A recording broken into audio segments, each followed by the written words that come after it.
Hi! So today I will be talking about eyebrows and eyeshadow. So from last week's video I had a lot of feedback that people would love to hear more about how to shape eyebrows, how to fill in eyebrows, and then how to apply eyeshadow as well. So this is going to be a two-step video that I'm going to be doing for you guys. So first of all, we're going to do eyebrows. So some people do eyebrows before eyeshadow and some do it after applying eyeshadow. Either way is fine. There's no right or wrong way. I personally prefer to do eyebrows before I do eyeshadow. So I'm going to show you two options as far as shaping your eyebrows. So for some of you that already tweeze or get your eyebrows groomed, you're in good shape. Most likely you're doing a lot of tweezing these days since the salons are closed.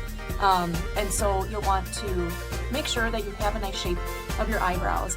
And to get the eyebrow shape, there is a key to doing this. So where your eyebrow starts is basically where the edge of your nose ends. And so if you take a pencil or a brush and you put the brush next to the bridge of your nose and the edge of your nose, that is going to be your starting point. So we're going to do 3 points here. This is the first one. The second one, to determine your arch, is going to be just over the iris of your eye. So if you can see the iris of my eye, your next point is going to be right over the iris, or at a 45-degree angle from the edge of your nose again. And then the last point is going to be where the brow ends. So you want your eyebrow to end where your eye ends. You don't want it to go beyond that. It'll just droop your eye down more, and you don't want it any shorter than that. So where your eye ends is your key, and then also if you want to angle that from the edge of your nose, right there. And it goes right past the edge of your eye too, right to the end. So that is where the 3 points of your eyebrow are for a guide. As far as supplies and tools, we can do the brush that I was discussing last week, and then you also have pencil, and so you can do powder with the brush, and then you can do a pencil as well, and the pencil I have has a spoolie brush at the other end, so you can brush it out. So I'm going to show both today. I'm going to first go in with the pencil, and I'm just filling in what I'm lacking. And I'm doing small strokes. You don't want to do one line like this. This is not how we're going to do an eyebrow. You want to do small strokes, imitating hair, so it looks more natural. So you're filling in, and you're going all the way to the end of the brow as well. So you can kind of see how that's already filled in compared to the other one, and it gives it a little bit more shape as well. With the other side, the spoolie, I'm going to brush this out and brush the hairs up. And if your hairs are too long, when you brush them up like this, if they're too long, you can trim them with small scissors. So just trim around the edge of it. If you don't feel comfortable doing it, don't do it. I don't want any kind of incidences happening with trying to do your eyebrow. So that is with the pencil. And now I'm going to show you on the other side how it would look like if I did powder. So the powder that I'm going to use is a MAC eyeshadow, and it is more so the color of my hair. So you do want to try to match the color of your hair when you're doing the powder or pencil in general. So you're going to be taking this angle brush, and you're going to start from the front. And again, the small strokes imitating hair. And you're going to go all the way. And if you are using an angle brush, you want the longer angle in the front.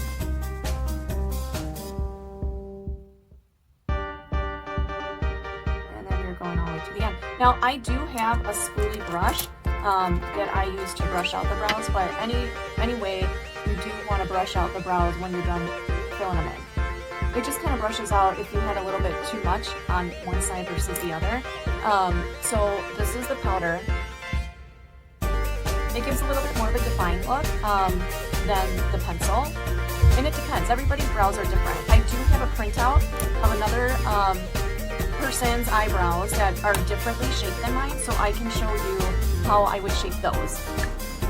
So the whole point of an eyebrow is really to shape and frame your face. So here's a printout that I have just to show another example of an eyebrow and shaping. Now this eyebrow has a nice shape to it, but it's lacking an arch here. And so what I would recommend doing is starting with a powder and an angle brush. Again, I'm going to make sure that this is not too much extended too far in. And I want to see where my angle is, so I'm just going to put a mark there. And then where the brow ends. So this brow can actually be extended a little bit more. So if I'm doing my guide here,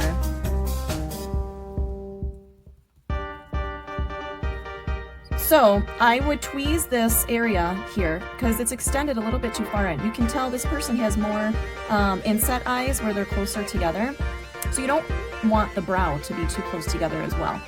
And so now that I have my 3 points, I'm going to start slowly filling in with the small strokes, imitating the hair. Now once I get to the point where my arch is, I'm going to make sure that you can lift your skin here. You're going to lift the skin and you'll be able to see that arch a little bit easier. And then you go down the arch.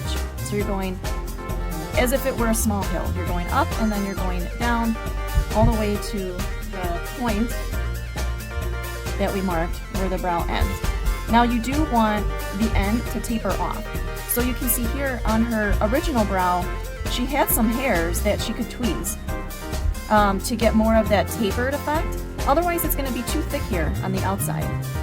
So you can see already that if we were to remove the hairs here and we remove the hairs here, we're already shaping the brow a lot nicer.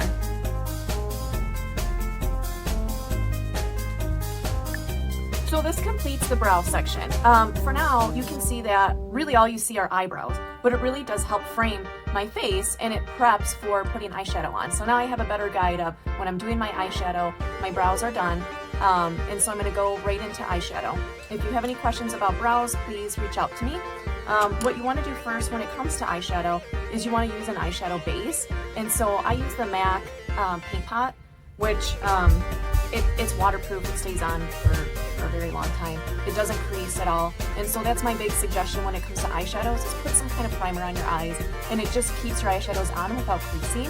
So you can use your fingers, I mean these are your products at home, so you can use your fingers, you can use a brush. With the paint pot, since it's creamy, and I am going to use my finger to just apply a thin layer all over the lid. You want to make sure it's blended nicely, and then you're going to do the other side.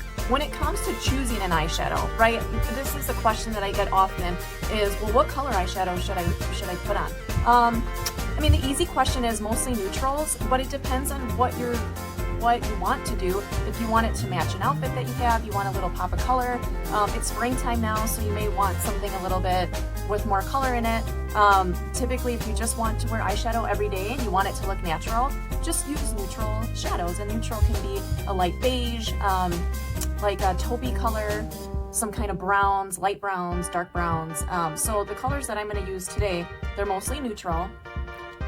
These are MAC, so the one MAC color, this one has a little bit of a like pink undertone to it. It's more mauve-y, and so that one is called Hoax. And then we have Satin Taupe, which is one of my favorite. This is more gray. This is a gray neutral color. And then a very neutral color from MAC called Brulee. So Brulee is a great color for most people as a lid color. So I'm going to use my lightest color first. And you want to pack on the color that's going to go all over the eyelid. So I'm going to use a brush that is similar to the MAC 252 brush, which is synthetic, and it's going to help pack the color on when you're doing a light all over eyeshadow. So instead of brushing it on your lid, you're packing it onto your lid. So you're packing the color on.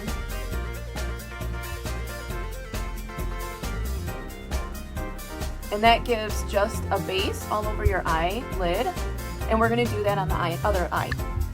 Once the light base is all over your eyes, you want to go in with the next darkest shade. So that would be my Hoax, this mauve color. So you want to go from lightest to darkest. The darkest is going to be the last thing that you put on because it's going to be the hardest to blend.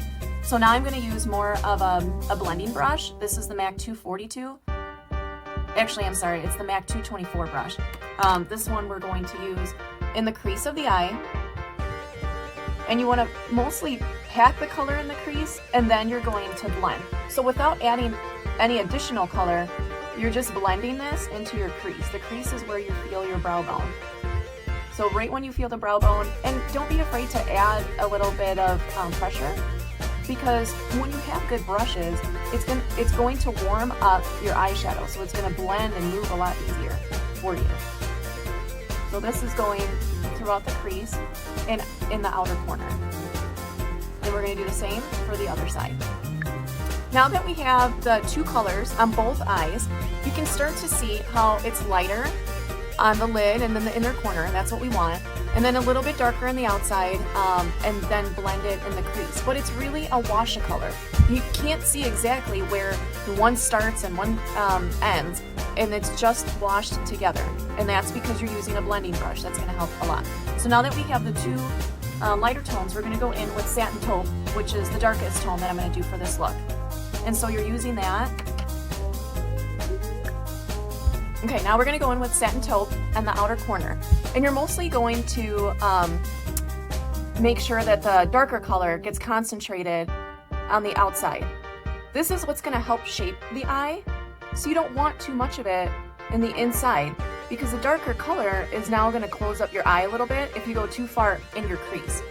So you want to make sure it's on the outside, and you're using the same brush, the 224 blending brush. You want it warm, you want to wash a color, but you're starting in the outside outer corner. You're bringing it up a little bit, just to the iris of the eye. So basically in the middle of your eye, kind of where your arch is. And that's the darker color.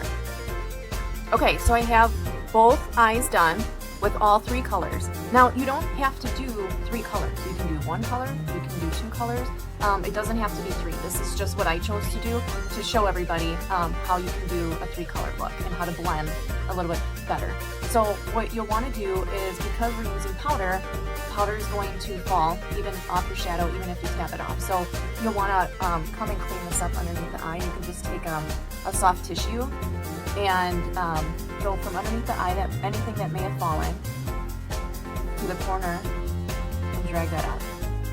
And that's going to just take off any kind of remnants that we had from the powder. And then we can go in with our eyeshadow and then finish up with our mascara. Last week we discussed eyeliner, liquid eyeliner, and how to apply that. And so I went ahead and already did my powder as my guide, and then I'm going to go back over it with liquid. Now you don't have to, you can have the soft, natural look, but I do want to put liquid on, and I can show you again, since I have my powder on, and I'm using that as my guide, how easy it is to do liquid, especially now that liquid comes in this felt tip, which makes it a lot easier to apply. Now I know I talk a lot about MAC Cosmetics and using their brushes, but that's something that you don't have to use MAC brushes. You don't have to use the products that I'm using. That's what I like to use. I have it in my professional kit. But there are a lot of great brushes out there in the market now. It's not like it used to be. And so NYX has great brushes. There's some brands at Target that have great brushes too. As long as you're using the right kind of brush for your purpose. So, you know, a brush like this, and then a brush like this is what we use for eyeshadows today. You want this to be your blending brush, and you want this to be your eyeshadow brush to pack on color. Okay, we're almost done with this video. So what I want to make reference to is, you, as you're doing your eyeshadow or your eyebrows, you might feel like this isn't the look that I want. Keep going with it, because you're not going to get that finished look until the end, until your eyeliner's on, until your mascara is on. And so now I'm going to do mascara, and I'm going to show you what I do with mascara, just because I think it may be helpful for some of you. So what I do first is I always curl my lashes, because they are pretty straight. My hair is straight naturally, so it helps to curl them. It just helps open up your eyes too when you curl your lashes, especially if you have really straight lashes. So what I do next is a primer. So I put a primer on my eyelashes, and there's a few reasons why I do that. So it's going to help strengthen your lashes. What it does is it helps when you go to remove it, at the end of the day, it comes off a little bit easier for you too, without damaging your lashes as much. So once your primer is on, You want to wait just a few seconds for it to start to dry on your eyes. It's okay if it's still a little tacky before you put your mascara on, that's fine. And then you want to go in with your mascara. Now, you're going to go to the base of your lashes and you're going to zigzag. And so you're going to go on the base and zigzag up. That helps lengthen lashes. So base, zigzag up. And then you also want to coat the top of the lashes. So many people forget to do this step. And so you want to curl or rotate the brush around as you're getting your top lashes. That's mascara. Just a few more tips on mascara. So you'll want to make sure you change your mascara once a month, no more than 2 months. You want to keep your mascara because it's in an airtight tube, and when it's exposed to oxygen, you're getting bacteria as soon as you open it. So you want to make sure that, especially with allergy season too, that you're changing your mascara often. So every month, every 2 months, the max on mascara. And I think that completes our video. So thank you so much for sticking in there. I know this was a much longer video. Take care.